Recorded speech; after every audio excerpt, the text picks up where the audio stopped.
السلام علیکم۔ آج کل ہم دیکھتے ہیں کہ بہت سے مسلمان صرف دنیا کے چند پیسوں اور خواہشوں کے لیے EMI پر بائک، کار اور موبائل خرید لیتے ہیں، بینک سے لون لے لیتے ہیں، کریڈٹ کارڈ کا استعمال کرتے ہیں اور لائف انشورنس جیسے سسٹم میں پھنس جاتے ہیں۔ لیکن وہ یہ بھول جاتے ہیں کہ یہ سب چیزیں سود سے جڑی ہوتی ہیں، اور سود کا لین دین اسلام میں صرف منع ہی نہیں بلکہ ایک کبیرہ گناہ ہے۔ اللہ تعالیٰ قرآن کی سورہ بقرہ آیت نمبر 278 اور 279 میں فرماتا ہے، یا ایھا الذین آمنوا اتقوا اللہ وذروا ما بقی من الربا ان کنتم مؤمنین فإن لم تفعلوا فأذنوا بحرب من اللہ ورسولہ۔ اے لوگو جو ایمان لائے ہو، اللہ سے ڈرو اور جو سود باقی ہے وہ چھوڑ دو اگر تم مومن ہو، پھر اگر تم نے یہ نہ کیا تو اللہ اور اس کے رسول سے جنگ کے لیے تیار ہو جاؤ۔ اللہ اکبر۔ سوچو، جس گناہ میں بندہ اللہ اور اس کے رسول کے مقابلے میں آ جائے تو اس گناہ کا انجام کیا ہوگا، اس کا اندازہ آپ خود لگا لیجئے۔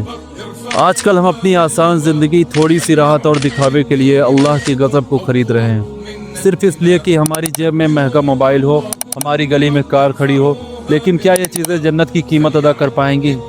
اسی طرح حدیث میں آتا ہے کہ نبی کریم صلی اللہ علیہ وسلم نے ارشاد فرمایا کہ سود کے 70 درجے ہیں، جس میں سب سے چھوٹا درجہ اس کے برابر ہے جیسے بندہ اپنی ماں کے ساتھ زنا کرے۔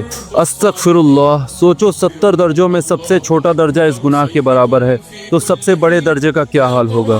اس حدیث کو سننے کے بعد کیا آپ کا دل یہ گوارا کرے گا کہ آپ اپنی ماں کے ساتھ زنا کریں؟ یاد رکھو، دنیا کے چند پیسوں اور خواہشوں کے لیے اپنی آخرت کو برباد کرنا سب سے بڑی بیوقوفی ہے۔ اگر تمہیں ضرورت ہے تو حلال طریقے سے کام کرو، صبر کرو اور اللہ پر توکل کرو، کیونکہ جو چیزیں حرام طریقے سے آتی ہیں اس میں کبھی برکت نہیں ہوتی۔ اپنے آپ کو سود کے اس دلدل سے بچاؤ، اپنی زندگی اور اپنی آخرت کو محفوظ کرو۔ دنیا کی چمک دھمک صرف 2 دن کی ہے، لیکن آخرت ہمیشہ ہمیشہ کے لیے۔